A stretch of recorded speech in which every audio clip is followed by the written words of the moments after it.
بسم اللہ السلام علیکم ورحمۃ اللہ وبرکاتہ۔ اہلاً وسہلاً مرحباً، کیسے آپ سب ٹھیک ہیں؟ الحمدللہ الحمدللہ۔ چلیں جی بالکل، آج دعا نمبر 10 ہے۔ چلیں انشاءاللہ دعا کے بعد سٹارٹ کریں گے۔ نحمدہ و نصلی علی رسول الکریم، اما بعد، اعوذ باللہ من الشیطان الرجیم، بسم اللہ الرحمن الرحیم۔ رب اشرح لی صدری ویسر لی امری واحلل عقدۃ من لسانی یفقہوا قولی، رب زدنی علما، اللہم اہد قلبی وسدد لسانی واسلل سخیمۃ قلبی، آمین۔ انشاءاللہ ہم اپنی رمضان دعاؤں کے ساتھ جو انبیاء کی دعائیں ہیں اس کی آج اس سیریز کی دعا نمبر 10 کریں گے انشاءاللہ۔ اور سب سے پہلے آپ مجھے بتائیں گے کہ یہ کون سے نبی ہیں جن کی آج ہم دعا کریں گے، ٹھیک؟ اچھا، ان کے والد مسلمان نہیں تھے، کون سے نبی؟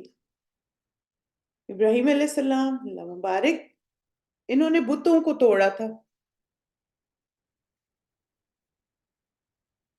ابراہیم علیہ السلام تھے، گڈ۔ انہوں نے اپنے بیٹے کے ساتھ مل کر کعبہ بنایا تھا، الحمدللہ آپ سب نے بالکل صحیح گیس کیا۔ آج ہم انشاءاللہ تعالی ابراہیم علیہ السلام کے بارے میں پڑھیں گے، اور آج ایک تھوڑا سا ڈیفرنٹ اینگل دیکھیں گے انشاءاللہ کہ انہوں نے جو دعا مانگی وہ کون سی تھی۔ ابراہیم علیہ السلام کی جو قرآن مجید میں صفات آتی ہیں، آپ دیکھیں کہ وہ ایک جس کو آپ کہہ سکتے ہیں کہ لیڈرشپ کی کوالٹیز رکھتے تھے نا، محسن بھی تھے، نرم دل تھے، برداشت کرنے والے تھے، شکر گزار تھے، فرما بردار تھے، اور اس کے ساتھ ساتھ یہ کہ اللہ کے ساتھ بہت اسٹرانگ کنیکشن تھا ان کا۔ تو ابراہیم علیہ السلام کی ایک اور خوبی جو اللہ سبحانہ تعالیٰ نے قرآن مجید میں بتائی وہ ہے قلب سلیم کی، ساؤنڈ ہارٹ کی۔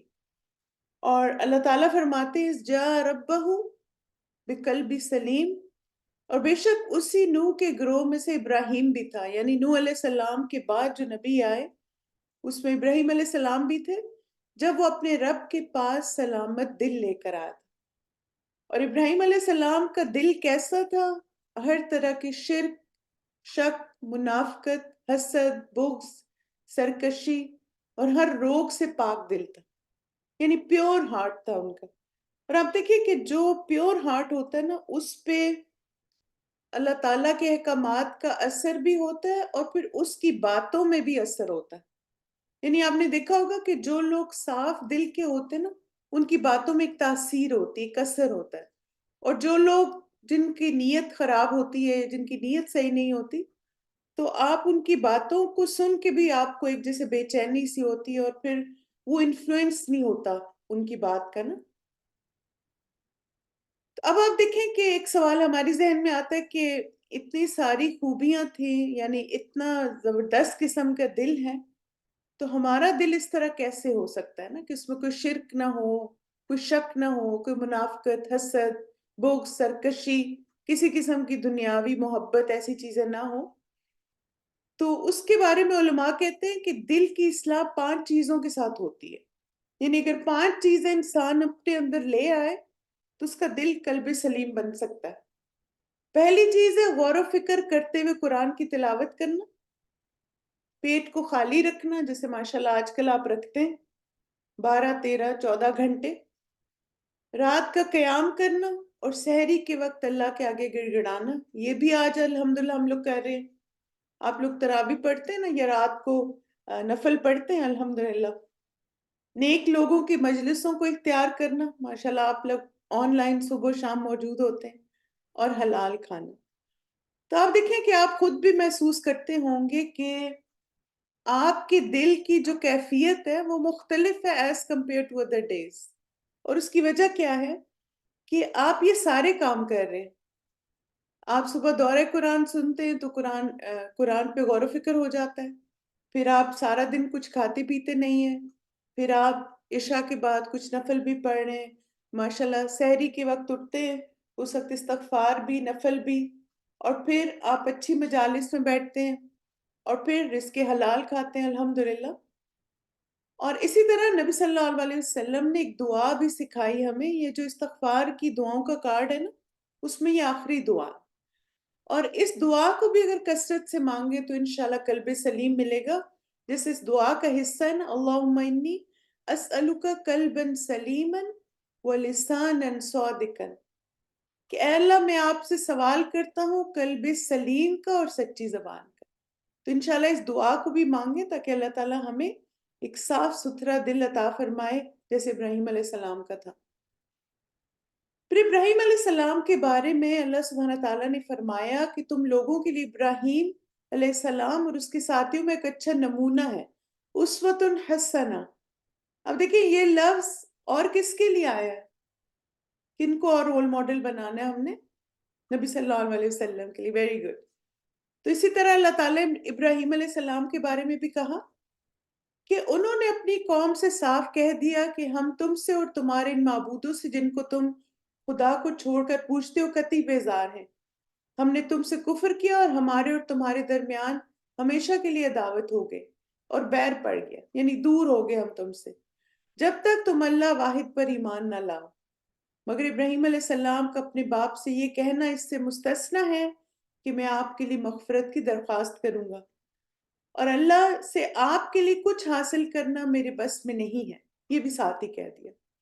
اور ابراہیم اور اصحاب ابراہیم کی دعا یہ تھی، اے ہمارے رب تیرے ہی اوپر ہم نے بھروسہ کیا اور تیری ہی طرف ہم نے رجوع کیا اور تیری حضور ہمیں پلٹنا ہے.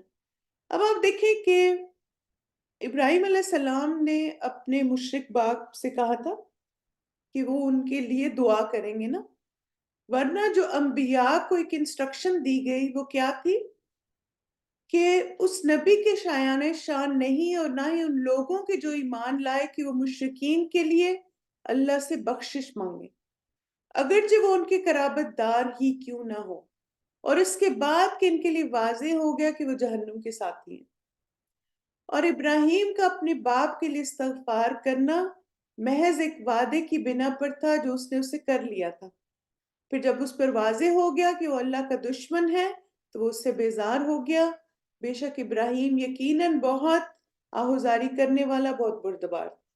یعنی انہوں نے استغفار کیوں کیا؟ کیونکہ انہوں نے وعدہ کیا تھا، اور جیسے ہم ان کا کیریکٹر دیکھ رہے ہیں ابھی تک، تو وہ جیسے سٹرونگ کیریکٹر کے انسان تھے تو انہوں نے اپنا وعدہ پورا بھی کیا. اب آپ دیکھیں کہ ایک ذہن میں سوال آتا ہے نا کہ اب ظاہر ہے یہاں پہ کہا گیا کہ رشتہ داروں کے لیے بھی نہیں بخشش کی دعا مانگ سکتے، تو کیا ہم کسی غیر مسلم کے لیے مغفرت کی دعا کر سکتے ہیں؟ اس آیت کی روشنی میں بتائیں. نہیں کر سکتے. ٹھیک ہے، یعنی آپ دیکھیں یہاں پر دعا الگ چیز ہے اور بخشش مانگنا الگ چیز ہے. ٹھیک ہے، بالکل. اور اسی طرح یہ بھی نہیں کہنا چاہیے RIP، ریسٹ ان پیس. یہ تو اللہ سبحانہ تعالیٰ کو پتہ ہے نا کہ کون ریسٹ ان پیس میں ہے اور کون نہیں ہے. تو ہمیں ایسی ٹرمز اپنی زبان میں بولنی اوائڈ کرنی چاہیے. ٹھیک ہے. اب آپ دیکھیں جیسے ظاہر ہے ہم خاص طور پہ جو لوگ ویسٹ میں رہتے ہیں اور ہم بعض دفعہ جہاں جاب کرتے ہیں وہاں پہ ایسے لوگ ہوتے ہیں جو نان مسلم ہیں، اور ہم ظاہر ہے جہاں پر ایک مسلمان ہوتا ہے وہ ایک دائی بھی ہوتا ہے نا. آپ اپنے اخلاق سے، کردار سے بہت ساری چیزیں لوگوں کو سکھاتے ہیں. تو اب دیکھیں ہمارا دین نا کمپیشن کا دین ہے. ہمارا دین ہمیں انسینسٹیو نہیں بناتا اور نہ یہ کہتا ہے کہ اچھا اگر کوئی فوت ہو جائے تو بس چپ کر کے کچھ بھی نہ کہو. جیسے میں نے چونکہ میرا بہت سارے نان مسلمس کے ساتھ انٹریکشن رہتا ہے الہدا کی وجہ سے، ہماری یہاں اکاؤنٹنٹ بھی نان مسلم ہے، پھر اور کچھ لوگ جیسے جو ہم نے جگہ رینٹ کی ہوئی ہے وہاں بھی بہت سے نان مسلمس ہیں. تو میں نے نا یہ ایک میسج سیو کیا ہوا اپنے پاس. تو کوئی بھی جیسے اگر ایسی بات ہوتی جیسے اگر ہمارے اکاؤنٹنٹ کے فادر کی ڈیتھ ہوئی تو اس کو میں نے یہ میسج کیا تھا. میں نے اس کو کہا heard about your dad and I can feel your pain, must be a tough time for you and family, my heartfelt condolences for you and family. May there be ease in this difficult time and you all get strength from one another. Please do let me know if I can be of any help. I'm just a text away. ٹھیک، ایسے ایک آپ nice سا message لکھتے جو کہ یہ شو کرے کہ آپ ان کے دکھ میں شریک ہیں. آپ دیکھیں ظاہر ہے ہمیں تو یہ شو کرنا ہے نا کہ مسلمان ایسے بے حس نہیں ہوتے کہ اگر کوئی فوت ہو گیا تو وہ they don't care. ظاہر ہے ہم نے انہی کے ساتھ رہنا، ان کے ساتھ کام کرنا ہے، تو آپ ایسے ایک میسج بنا دیں. آپ دیکھیں اس میں کہیں جو ڈسیزڈ ہے اس کے اس کے بارے میں کچھ بھی نہیں کہا گیا نا کہ اللہ اس کو بخش دے یا اللہ اس کی مغفرت کرے یا اس کو ہیون دے. ایسے جملے آپ کو بولنے کی ضرورت نہیں ہے، لیکن سٹل آپ ان کو کیئر شو کر سکتے ہیں، کمپیشن شو کر سکتے ہیں پازیٹیو ورڈز کے لیے. اور پھر یہ کہ جیسے آپ اگر کوئی فیمیل ہے تو آپ اس کا ہاتھ پکڑ سکتے ہیں، ان کے لیے کھانا لے جا سکتے ہیں. آپ یہ بھی بتا سکتے ہیں، جیسے میں نے اس کو یہی کہا کہ ہمارا یہ ٹریڈیشن ہے کہ جب کوئی فوت ہو جاتا ہے تو ہم ان کے لیے فوڈ لے کے جاتے ہیں. اب دیکھیں سوری نہیں کہنا چاہیے، نہ تو ہمیں اپنے کسی کو سوری کہنا چاہیے اور نہ ہی کسی اور کو. سوری کس بات پہ؟ وہ بندہ اللہ کی امانت تھی، اللہ کے پاس چلا گیا، ہم کس بات پہ سوری کر رہے ہیں؟ تو یہ جو ہے نا کہ I am sorry for your loss, یہ نہیں کہنا چاہیے. اور مجھے لگتا ہے اسی سے شاید ہمارے لوگوں نے سن لیا، بہت افسوس ہوا. اسی کی ٹرانسلیشن ہے نا. تو آپ دیکھیں کس بات پہ افسوس ہوا ہے کہ اللہ تعالیٰ نے اپنے بندے کو اپنے پاس بلا لیا. وہ تو اللہ کی امانت تھی شروع سے. تو اس لیے ایسے ورڈز اوائڈ کریں، چاہے آپ کسی مسلم کو تعزیت کریں یا نان مسلم کو، ٹھیک ہے. لیکن جب آپ مسلمز کو تعزیت کرتے ہیں تو اس میں تو آپ دعائیں دے سکتے ہیں. الحمدللہ ہمیں اللہ کے رسول نے اتنی اچھی دعائیں سکھا دی.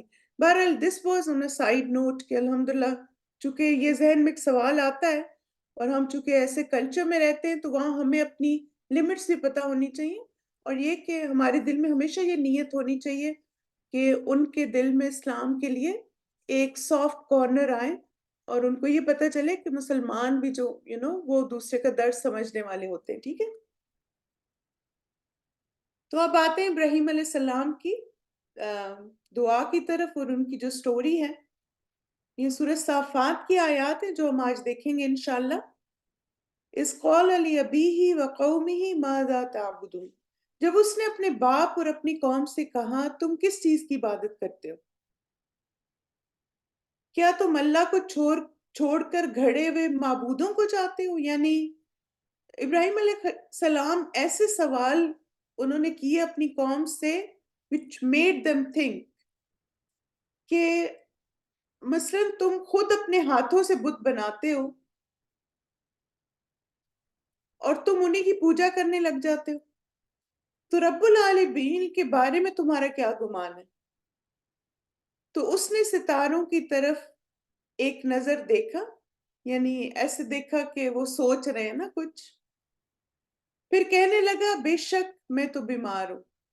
یعنی انہوں نے یہ ایک ایکسکیوز جیسے کریٹ کیا کہ مثلا جہاں پہ سب جا رہے تھے he doesn't want to be part of that. پھر چنانچہ وہ اس سے پیٹ پھیر کر واپس چلے گئے. پھر وہ چپکے سے ان کے معبودوں کی طرف گیا اور کہنے لگا کیا تم کھاتے نہیں ہو؟ یعنی ابراہیم علیہ السلام نے بتوں سے سوال کیا نا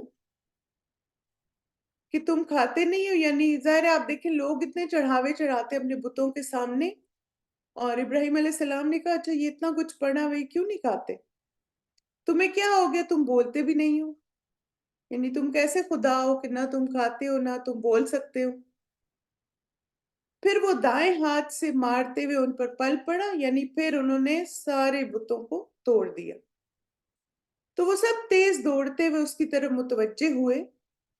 اس نے کہا کیا تم ان کی عبادت کرتے ہو جنہیں تم خود تراشتے ہو، حالانکہ اللہ ہی نے تمہیں پیدا کیا ہے اور اسے بھی جو تم کرتے ہو.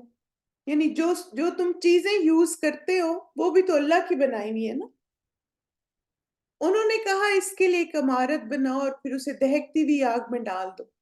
یعنی آپ دیکھیں کہ سوچا تو انہوں نے تھوڑی دیر کے لیے، لیکن پھر چونکہ بتوں کی محبت اتنی زیادہ تھی ان کے دل میں کہ انہوں نے ارادہ کیا کہ اب ہم ابراہیم علیہ السلام کو جلا دیں گے. تو انہوں نے اس کے ساتھ ایک چال چلنے کا ارادہ کیا، مگر ہم نے انہی کو سب سے نچلا کر دیا. اس نے کہا بے شک میں تو اپنے رب کی طرف جانے والا ہوں، وہ ضرور میری رہنمائی کرے گا. اب آپ دیکھیے کہ ابراہیم علیہ السلام کے پاس دو راستے تھے نا، اور ہمارے پاس بھی زندگی میں دو راستے ہوتے ہیں، یا تو اللہ کے لیے رشتہ داروں کو چھوڑ دیں، یا رشتہ داروں کے لیے اللہ کو چھوڑ دیں۔ ہر وقت یہ دو آپشنز ہوتے ہیں نا۔ اور اب آپ دیکھیں کہ جو انسان اللہ تعالیٰ کے لیے اپنے رشتہ داروں کو چھوڑ دیتا، اور آپ دیکھیں یہاں پر وہ رشتہ دار جو کہ دین کے اگینسٹ ہوتے ہیں، یا ہمارے دین کو ہر وقت ٹارگٹ کرتے رہتے ہیں، یہاں پہ قطع رحمی مراد نہیں ہے، یہاں پہ قلبی دوری مراد ہے، ٹھیک ہے؟ یعنی آپ ان کے ساتھ پھر ویسا کنیکشن نہ رکھیں جیسا ان کے ساتھ رکھیں جو دیندار ہے۔ یعنی آپ جیسے آپ دیکھیں دنیا داری تو ہمیں نبھانی ہے نا، تو یہاں پہ رشتہ داروں کو چھوڑنے کا مطلب قطع رحمی، قطع تعلق ہی نہیں ہے۔ ابراہیم علیہ السلام کتنا درد رکھتے تھے نا اپنے باپ کے لیے، تبھی تو انہوں نے جاتے جاتے کہا کہ میں آپ کے لیے دعا کروں گا۔ حالانکہ آپ دیکھیں کہ باپ بھی ان کے ساتھ شامل تھا جو آگ جلا رہے تھے، یعنی جسٹ امیجن کہ بیٹے کے قتل میں باپ بھی انوالو تھا۔ تو دوسرا یہ کہ جب ہم رشتہ داروں کے لیے اللہ کو چھوڑتے ہیں نا، تو پھر کیا ہوتا ہے؟ وہ اپنے ایک شعر سنا ہوگا کہ نہ خدا ہی ملا نہ وصال سنم، پھر انسان کہیں کا بھی نہیں رہتا جب وہ انسانوں کے لیے اللہ کو چھوڑ دیتا ہے، کیونکہ انسان خود بھی کمزور ہیں اور ان کے پرومسز بھی کمزور ہیں، اور وہ خود بھی کسی پہ ڈیپینڈنٹ ہوتے ہیں، وہ آپ کو کیسے سہارا دے سکتے ہیں؟ لیکن جو انسان اللہ تعالیٰ کی خاطر ایسے رشتوں سے دوری اختیار کرتا ہے، اللہ تعالیٰ اس کو بہترین نعم البدل دیتے ہیں۔ اللہ تعالیٰ آپ کو اور رشتے دے دیں گے جیسے ابراہیم علیہ السلام کو مل گئے۔ آپ دیکھیں لوط علیہ السلام ان پر ایمان لے آئے تھے، ان کے ساتھ ہی گئے، پھر ان کو سارہ علیہ السلام مل گئی، پھر ان کو ہاجرہ علیہ السلام ملی، پھر اللہ تعالیٰ نے ان کو اولاد دی۔ تو اس لیے یہ ساری نعمتیں اللہ نے اتنی ایک ایکسٹینڈڈ فیملی بنا دی کہ آج جو ہم تک دین پہنچا وہ ان کی فیملی کے تھرو پہنچا۔ تو کیوں؟ کیونکہ انہوں نے قربانی، ایک سیکریفائس کی کہ اللہ تعالیٰ کے لیے سب کچھ چھوڑ دیا، بالکل۔ اور پھر ابراہیم علیہ السلام جب جیسے ظاہر اللہ تعالیٰ نے ان کو آگ سے بچا لیا، اور پھر وہ جب آ رہے تھے تب انہوں نے اللہ تعالیٰ سے دعا مانگی تھی، ربی حبلی من الصالحین، اے میرے رب مجھے صالحین میں سے ایک بچہ عطا کر۔ لیکن آپ دیکھیں کہ رائٹ اوے ان کی یہ دعا قبول نہیں ہوئی تھی۔ اسماعیل علیہ السلام اس وقت پیدا ہوئے تھے، ابراہیم علیہ السلام ایک پروسیس سے گزرے، پھر اس کے بعد انہیں اسماعیل علیہ السلام ملے، تو ہم نے اسے ایک بہت بردبار لڑکے کی خوشخبری دی، پھر اسماعیل علیہ السلام پیدا ہو گئے۔ اب آپ دیکھیں کہ ایک تو کافی ایجڈ تھے ابراہیم علیہ السلام، 90s میں تھے، ان کی وائف بھی، یعنی ہاجرہ علیہ السلام تھوڑی ینگ تھی، لیکن سارہ علیہ السلام کافی ایجڈ تھی۔ تو اب کیا ہوا کہ اتنی ایج کے بعد آپ دیکھیں کہ جن پیرنٹس کو بہت سالوں کے بعد اولاد ہوتی ہے نا، تو وہ بہت ہی ان کے لیے پریشس ہوتی ہے۔ آپ نے دیکھی ہے نا ایسی ایگزامپلز، کسی کو 15 سال بعد بچہ ہوا، کسی کو 18 ایئرس کے بعد ہوا، تو اور بعض دفعہ ایک ہی بچہ ہوتا ہے، تو وہ پھر بہت ہی ان کے لیے بیلوڈ ہوتا ہے، پوری فیملی کے لیے۔ تو اب آپ دیکھیں کہ اس ایج میں ان کو اولاد ملی، اور پھر ساتھ ہی ٹیسٹ آ گیا۔ ایک ٹیسٹ کیا تھا؟ باپ کی شکل میں، اور دوسرا ٹیسٹ اب اولاد کی شکل میں آ گیا۔ پھر جب وہ اس کے ساتھ دوڑ دھوپ کی عمر کو پہنچا تو انہوں نے کہا، اے میرے بیٹے، میں نے خواب میں دیکھا ہے کہ میں تمہیں ذبح کر رہا ہوں، تو بتاؤ تمہاری کیا رائے؟ اس نے کہا، اے میرے ابا جان، جو آپ کو حکم دیا گیا ہے کر ڈالیے، انشاءاللہ آپ مجھے ضرور صبر کرنے والوں میں پائیں گے۔ سبحان اللہ۔ آپ دیکھیں وہ کہتے ہیں نا لائک فادر لائک سن، ابراہیم علیہ السلام کو جب اللہ تعالیٰ نے کوئی حکم دیا he surrendered، اور آگے سے جو اولاد پیدا ہوئی، اب ظاہر ہے ان کے بیٹے کو پتا تھا کہ میرے والد ان کا کیریکٹر کیسا ہے، اور وہ اگر کوئی بات کر رہے ہیں تو واقعی بہت سیریس بات ہے، کیونکہ اگر پورا واقعہ دیکھیں تو پہلے ابراہیم علیہ السلام جب خواب دیکھتے رہے تو انہوں نے 100 اونٹوں کی قربانی کی، لیکن مسلسل یہ خواب آتا رہا ان کو. پھر انہوں نے اپنے بیٹے کو بتایا. اور پھر آپ دیکھیں کہ یہاں پر ابراہیم علیہ السلام کی جو ٹیکلنگ ہے وہ بھی بڑی خوبصورت ہے. وہ یہ نہیں کہہ رہے کہ چلو اب تمہیں ذبح کرنا ہے میں نے، وہ کہتے تمہاری کیا رائے ہے، اس سے پوچھتے ہیں. اور پھر کیا ہوا کہ جب دونوں باپ اور بیٹا انہوں نے سرنڈر کیا، سبمٹ کیا اللہ تعالیٰ کے آگے، اللہ کے حکم کے آگے، پھر جب وہ دونوں مطیع ہو گئے اور اس نے اسے پیشانی کے بل لٹا دیا اور ہم نے اسے پکارا اے ابراہیم، یقیناً تم نے اپنا خواب سچ کر دکھایا، بے شک ہم نیکی کرنے والوں کو اسی طرح بدلہ دیتے. اللہ سبحانہ تعالیٰ نے ان کو کہا کہ تم نے یہ ڈیفیکلٹ ٹیسٹ پاس کر لیا. اور اگلی آیت میں آتا ہے یہ تو یقیناً کھلی کھلی آزمائش، یعنی بہت ہی مشکل ایگزام تھا، بہت مشکل ٹیسٹ تھا، لیکن ابراہیم علیہ السلام نے اس کو فلائنگ کلرز میں پاس کیا. پھر اب دیکھیں ہماری جو آج کی دعا ہے یہ سورہ ممتحنہ میں جیسے ابراہیم علیہ السلام کو اللہ تعالیٰ نے ہمیں کہا کہ ان کو اپنا رول ماڈل بناؤ، اور یہ ان کی دعا تھی ربنا علیک توکلنا وإلیک انبنا وإلیک المصیر. تو انشاءاللہ یہی ہماری دعا نمبر 10 ہے. ابراہیم علیہ السلام اللہ سے دعا کرتے ہیں ہمارے رب تجھ پر ہم نے بھروسہ کیا اور تیری طرف ہم نے رجوع کیا اور تیری ہی طرف لوٹنا ہے. چلیں اس دعا کی ریسائٹیشن سنیے، اس کو مانگیے، پھر انشاءاللہ کچھ امپورٹنٹ پوائنٹس دیکھتے ہیں. ربنا عليك توكلنا وإليك أنبنا وإليك المصير. ربنا عليك توكلنا وإليك أنبنا وإليك المصير. ربنا عليك توكلنا وإليك أنبنا وإليك المصير.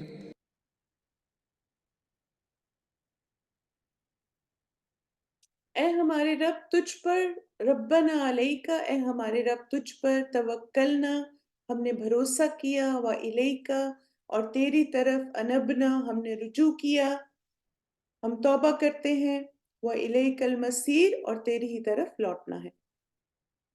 اس دعا میں ہم اللہ سبحانہ تعالیٰ سے اصل میں توکل کی توفیق مانگ رہے ہیں، اور یہ کہہ رہے ہیں کہ یا اللہ آپ پر ہی ہم نے بھروسہ کیا، آپ کی طرف ہی ہم نے پلٹنا ہے، اور آپ کی طرف ہی ہمارا فائنل ڈیسٹینیشن ہے. تو اس میں ہم اللہ تعالیٰ سے ہیلپ اور سپورٹ مانگ رہے ہیں ہر میٹر میں. اب آپ دیکھیں کہ اس دعا کے نا 3 حصے ہیں، علیک توکلنا، الیک انبنا، الیک المصیر.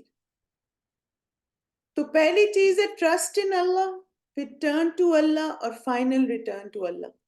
یعنی اللہ پر توکل، اللہ کی طرف رجوع، اور اللہ کی طرف لوٹ کر جانا. اب یہ ہے کہ سب سے پہلے ہم دیکھ لیتے ہیں توکل کیا ہوتا ہے نا. اب آپ دیکھیں کہ توکل کا مطلب ہوتا ہے اللہ سبحانہ تعالیٰ پر بھروسہ کرنا، ٹرسٹ کرنا. یعنی جس کو ہم کہتے ہیں نا کہ کام کر کے اور پھر اس کے ریزلٹ کو اللہ تعالیٰ پہ چھوڑ دینا. جیسے توکل کو نا 2 میننگ ہے اس کے. ایک تو آپ دیکھیں بھروسہ، اعتماد، اور دوسرا نا انحصار بھی ہوتا ہے، یعنی ڈیپینڈنس. ڈیپینڈنس بھی توکل میں آتی ہے، یعنی پہلے آپ اعتماد کرتے ہیں پھر اس کے بعد آپ ڈیپینڈ بھی کرتے ہیں. تو جیسے آپ دیکھیں کہ توکل کا کیا مطلب ہوا کہ آپ نے کام کیا، ڈیسیژن لیا، پھر اس کے بعد آپ اللہ تعالیٰ پر اس معاملے کو چھوڑتے ہیں، اور پھر آپ اچھے آؤٹ کم کے لیے اللہ تعالیٰ پر ڈیپینڈنٹ ہوتے ہیں. انشاءاللہ میں نے اپنی طرف سے کوشش کر لی، اب اللہ سبحانہ تعالیٰ اس کا بہترین نتیجہ نکالیں گے. ٹھیک ہے، تو یہ توکل ہوتا ہے. ٹرسٹ بھی ہے اور ریلائنس، یہ 2 توکل کے پوائنٹس ہیں. اب آپ دیکھیں توکل کیسے کریں، یہ بھی ہمیں اللہ کے رسول نے بتا دیا کہ ایک شخص نے پوچھا کہ اے اللہ کے رسول، کیا میں اپنی اونٹنی کو باندھ کر اللہ پر بھروسہ کروں یا اس کو کھول کر اللہ پر بھروسہ کروں؟ آپ صلی اللہ علیہ وسلم نے فرمایا اسے باندھو اور اللہ پر بھروسہ کرو. اب دیکھیں ہمارا دین کتنا پریکٹیکل ہے نا. ہمارا دین جو ہے نا صرف ازمپشنز پہ نہیں چلتا یا صرف ڈریمز پہ نہیں چلتا، ہمارا دین پریکٹیکل باتوں پہ چلتا ہے، عمل پہ چلتا ہے. یعنی سب سے پہلے کیا کرو، ٹائی یور کیمل، اور پھر اللہ پہ توکل کرو. یعنی اس کو پھر اللہ کی حفاظت میں چھوڑ کے آ جاؤ. جیسے آپ دیکھیں اگر کوئی شخص اپنی گاڑی کو کھلا چھوڑ دیتا ہے، چابی بیچ میں لگا دیتا ہے اور کہتا ہے میں اللہ پہ توکل کر، تو کیا ہے توکل ہے؟ کہ کوئی بھی بے شک نہیں، کوئی نہیں چوری کرے گا، میں نے توکل کیا. نہیں، یہ توکل نہیں ہے. آپ کو پتہ چلتا ہے آپ کسی جگہ جا رہے ہیں، وہاں پہ بہت گاڑیاں چوری ہوتی ہیں، اب آپ کیا کریں گے؟ اس کو لاک کریں، پھر اس کے بعد اس کو اللہ کے حوالے کریں. یہ ہے بالکل، اسباب اختیار کریں، چیزوں کی پلاننگ کریں، پھر اس کے بعد اس کا رزلٹ اللہ تعالیٰ پر چھوڑ دیں. ٹھیک ہے؟ پھر آپ دیکھیں توکل کے نا دو حصے ہیں. پہلا ہے کوشش، یعنی آپ سٹرائیو کرتے ہیں، اسٹرگل کرتے ہیں، اور دوسرا اللہ پہ بھروسہ. جیسے آپ دیکھیں مثلاً آپ کوئی اسٹڈی کر رہے ہیں، آپ نے میڈیسن پڑھ رہے ہیں، تب کیا اس میں آپ محنت کرتے ہیں، اور پھر ساتھ ساتھ آپ اللہ تعالیٰ سے دعا کرتے ہیں اللہ آپ کو کامیاب کرے اس پڑھائی میں اور آپ ڈاکٹر بن جائیں. اب اگر کوئی یہ کہے کہ میں کچھ بھی نہیں کروں گا اور ایسے میں ڈاکٹر بن جاؤں، تو یہ نہیں ہو سکتا. تو اس میں کوشش اور پھر اس کے بعد اللہ تعالیٰ سے دعا، اللہ تعالیٰ سے مدد. جیسے آپ دیکھیں کہ توکل کی سب سے جو بہترین اگزامپل ہے وہ ہے نبی صلی اللہ علیہ وسلم کا جنگ بدر پر تیاری کرنا. اب آپ دیکھیں مسلمان بہت کم تھے، یعنی آپ کہہ سکتے ہیں کہ ریسورسز ور لمیٹڈ، لیکن آپ صلی اللہ علیہ وسلم نے گیو اپ نہیں کیا. انہوں نے کہا ان لمیٹڈ ریسورسز کے ساتھ ہی ہم اللہ تعالیٰ کے راستے میں جا کے ان کفار کا مقابلہ کریں گے. اب کیا ہوا کہ لمیٹڈ ریسورسز تھے، یعنی جو مکہ سے لوگ آ رہے تھے وہ تو بہت زیادہ فلی لوڈڈ تھے ہر چیز میں نا. تو آپ صلی اللہ علیہ وسلم نے کیا کیا، جو بھی ان کے پاس تھا اس کو کیٹیگرائز کیا، ان کو فل پلاننگ کے ساتھ تیاری کی. پھر اس کے بعد اپنے خیمے میں جا کے اللہ تعالیٰ سے خوب گڑ گڑا کے دعائیں مانگی. یہ توکل ہوتا ہے کہ جو بھی آپ کے پاس ریسورسز ہیں ان سب کو لگا دیں اور پھر اللہ تعالیٰ سے گڑ گڑا کے دعا کریں. اب آپ دیکھیں دو چیزیں توکل میں ہیں، ایک محنت اور پھر اللہ پہ توکل. ٹھیک. پھر دوسرا حصہ دعا کا ہے وَإِلَيْكَ أَنَبْنَا، یعنی یا اللہ تیری ہی طرف ہم نے پلٹنا ہے، تیری طرف ہی رجوع کرنا ہے. انبنا کا مطلب ہوتا ہے رجوع کرنا، یعنی اگر ہم سے غلطی ہو جائے گی تو یا اللہ آپ کے پاس ہی پلٹ کے آئیں گے کہ ہمارے گناہ معاف کر دیں. یا اللہ ہم جو نیکیاں کریں گے تو آپ سے ہی ہمیں اس کا اجر چاہیے، جو ہم عمل کریں گے اس میں آپ سے ہمیں درجات کی بلندی چاہیے. یعنی ہم نیکیاں کرتے ہیں تو بھی اللہ کی طرف پلٹتے ہیں کہ اللہ اس کا اجر دے، اور اگر ہم سے گناہ غلطی ہو جاتی ہے تو بھی ہم اللہ کی طرف پلٹتے ہیں کہ اللہ تعالیٰ ہمارے ان گناہوں کو معاف کر دے. اور پھر وَإِلَيْكَ الْمَصِيرُ، یعنی جو بھی ہے نا فائنل ریٹرن تو اللہ تعالیٰ کی طرف ہی ہے ہم سب کا. یعنی دنیا میں ہم آئے ہیں ایک سرٹن ٹائم کے لیے، جب ٹائم کمپلیٹ ہو جائے گا اس کے بعد اللہ تعالیٰ کے پاس چلے جائیں گے. اب آپ دیکھیں کہ جو انسان جتنا زیادہ اللہ تعالیٰ پر بھروسہ کرتا ہے وہ اتنا زیادہ فائدے میں رہتا ہے. توکل نہ ہمارے اندر اعتماد پیدا کرتا ہے، ہم کانفیڈنٹ مسلم بنتے ہیں جب ہم اللہ تعالیٰ پر بھروسہ کرتے ہیں. جیسے اگر ایک بچی حجاب لیتی ہے اور ایسی جگہ جاتی جہاں پہ کوئی بھی مسلمان نہیں ہے تو اس کو کیا چیز کانفیڈنس دیتی ہے کہ اس کو وہ اللہ کی خاطر کر رہی ہے اور اللہ اس کی حفاظت کریں گے. یعنی آپ دیکھیں نا کہ ایک ایسی جگہ پہ جا کے حجاب پہن کے رکھنا جہاں کوئی بھی نہیں پہنتا، اور جہاں پہ لوگ مذاق بھی اڑاتے ہیں، جہاں پہ لوگ بعض اسکارف بھی کھینچتے ہیں، پھر بھی ایک اعتماد کے ساتھ جانا. کون سی چیز؟ وہ اللہ پہ بھروسہ ہوتا ہے کہ اللہ آپ کی خاطر میں کر رہی ہوں، آپ اس کو قبول کریں. بالکل. اچھا یہ بتائیں کہ کیا ہم لوگوں پہ ٹرسٹ کرتے ہیں عام زندگی میں؟ ہر ایک پہ ٹرسٹ کر رہے ہیں. جیسے آپ دیکھیں آپ کی سرجری ہونی ہے، کیا آپ سرجن پہ ٹرسٹ کرتے ہیں؟ اب دیکھیں وہ آپ کو اندر لے جا کے جو مرضی کرے، لیکن آپ کو کیا اس پہ ٹرسٹ ہوتا ہے نا کہ ہاں یہ بہت قابل ڈاکٹر ہے، یہ میری سرجری کرے گا، ہر چیز پرفیکٹ ہوگی. کیا آپ پائلٹ پہ ٹرسٹ کرتے ہیں جہاز میں بیٹھ کے؟ آپ دیکھیں جسٹ امیجن، سبحان اللہ، کہاں پہ ہم 30,000 فیٹ پہ اڑ رہے ہوتے ہیں، اور جو لوگ خاص طور پہ